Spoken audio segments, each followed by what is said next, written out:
Hi everyone, nice to see you again. I'm back from my trip. Um, First of all, if you've tried to email me and I haven't gotten back to you, um, I will shortly get back to you. I've got hundreds of emails and I'm trying to kind of sort through them. I went to Vipassana and where I meditated and took a vow of silence for 10 straight days. And it was quite possibly one of the hardest things I've ever done in my whole life. And I think it's what people do if they're a monk or a nun. That's how they live. So I'm kind of going to explain a little bit the process of what happened and why I feel it was so beneficial. And if you have this particular, place in your area, which you may, it would be really good to kind of look into it and sign up for it. So maybe if you would usually like take a vacation somewhere, instead you could go there and take 10 days in silence and meditation. Everyone doesn't have 10 days. I've been waiting for a few years to go. And I finally got the opportunity where my kids were, on break from school, and I was able to go. So I was just so blessed. So anyway, what you do is you go there, and it's out in the beautiful woods. It's like the most beautiful place ever with redwood trees and just beauty everywhere. It's so quiet, like you could hear a pin drop. And it wasn't so quiet at first because my mind wasn't quiet yet. And I noticed over the days that my mind started getting quieter and quieter, and then the atmosphere out there started getting quieter and quieter, and I became more sensitive and could hear things really loudly as I became quiet inside. One of the big revelations, or one of the big sounds that I was like, wow, was the bird's wings, like flapping. Like I could hear the wings of the bird flapping so loud, and I was like, wow, that's so amazing. I have never heard that before. It was so quiet, though. You could hear these things. So anyway, the first day, you're there actually for 12 days because you're there the first day, you sign in and everything, and you kind of talk to people a little bit. You get assigned your cabin, which you're in a cabin with about 6 other women. Or if you're a man going, you're in with men. They segregate the men and the women so that there's no distractions. And so the first day of the 10 days, the first morning you get woken up at 4 a.m. every morning. Okay, you have to be meditating at 4 a.m. every morning. So they ring this bell and you wake up at 4 and you go into the meditation hall and you just start meditating. You meditate for 2 hours in the morning before you do get breakfast at 6:30, which you can have tea and fruit if you're if you eat raw food. But they do have other stuff there. It's mainly a vegan menu, which is so awesome because a lot of people just were like buzzing off the food, like just the feeling of being really nourished on good food is really important. It helps the mind to calm down. So the first day was really hard. I'm like, why am I here? Why did I do this? Oh my gosh, get me out of here. It was so horrifying. Actually, the entire process was. I'm not going to lie. It was not easy at all. Can you imagine sitting? I mean, and I've meditated before a lot, but for for 12 hours in one day to just be sitting there straight. You have to have your back straight.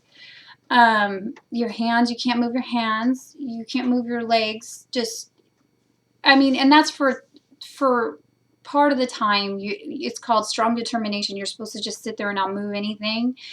But the other parts you can kind of move if you want to. If you have to change your leg position or your hand position, they're okay with that. But you're not supposed to like open your eyes. And so it's just you and your thoughts. And wow. As the days progress, you go from the surface level of the mind into the deeper, deeper, deeper levels of the mind, where this man who teaches Vipassana, his name is Goenka, he says that we keep reacting with these surface level reactions. But in order to really heal and in order to really come through in your life in a different way, you have to get to the root, which is at the very lower levels of the deeper unconscious levels. And that's where these things live that make us react up here on the surface level. So it takes 10 days at least to go down to some of those deeper layers. I think it's after day 4 that you really start feeling and being in those deeper levels of mind that allow you to bring these feelings up. And, you know, I cried a lot. Just the craziest thoughts would come to my mind. Things that just needed to be healed, you know, and how you heal these things. And I just thought it was so great the way that he teaches this, because it's similar to when you're going through a spiritual awakening and all of a sudden when this light hits you, it's like the light of meditation hits you, and all these deep things start coming up to be purged and to be healed. And that's exactly the same as spiritual awakening, where boom, this light hits you and boom, all these feelings flood your body coming up to be healed. Now, the key to all of this is in which he explains, which was really beneficial for me to hear. The key to healing these things is to not react to these feelings. When you have all these really bad things coming up in your mind, do not react. Okay? Things are really, really bad, or they're really, really good, and they're just all, you know, all over the place, up and down.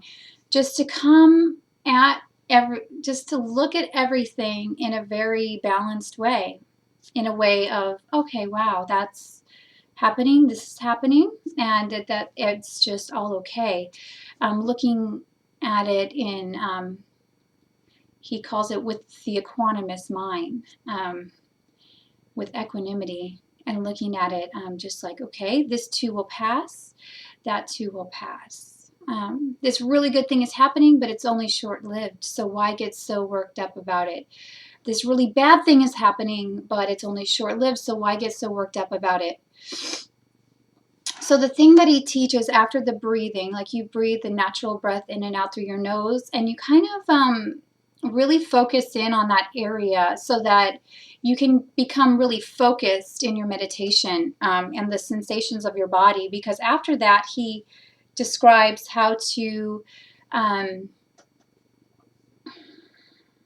look within in your body and to feel the sensations of the body. Like your legs are hurting really bad because you've been sitting that certain way for hours and you just want to get up and you want to do this and you want to do that. But to just look at it with a very balanced mind and a pure mind and say, that pain will just, you don't even say it will pass. You know that everything is always changing, but you look at it and you observe it. Just detached, like, oh wow, that's my legs in horrible pain. Like my leg feels like it's going to fall off. It's in so much pain. And you just look at that, and you look at it with a balanced, pure mind, and the pain goes away. It's really, really cool. But by learning about these things inside the body and the sensations inside the body, we learn how to handle these things outside the body. When someone comes to us in an angry way, when someone says this or triggers something in us, and we react. We react because that anger being directed towards us is igniting a sensation in the body, and that sensation makes us react that way, or that sensation makes us want to, do something that may not be beneficial for our bodies, our minds, and our spirits. So we may want to, maybe use a substance that's not good for our bodies, or eat foods that aren't good for our bodies, or, react in anger, or get really sad and emotional. All these different things happen when we get these sensations. So when we learn in meditation to really calm the mind and feel the sensations of the body and know that they come and then they pass, we learn to do that with the outside things as well. So anyway, I don't want to make the video too long. I just wanted to let you guys know that I'm back, and I have not gotten back to all the emails. I'm sorry. I get a lot of emails, so if I don't get back to you, you could try to email me again, but I'm trying to do the best that I can. And I hope you learned something from this video. And I hope everyone's having a beautiful day. And if you would like to schedule a spiritual guidance session with me, you can go on my website that's below the video and do that. And another thing, I started meditating now, because you're supposed to keep your practice going. Now I'm meditating 2 hours a day, an hour in the morning and an hour in the evening. And you got to keep that going. So I'm trying. I've been doing it so far since I've been back for 2 days. Okay, everyone. Well, thank you so much for watching, and I will talk to you later. Bye.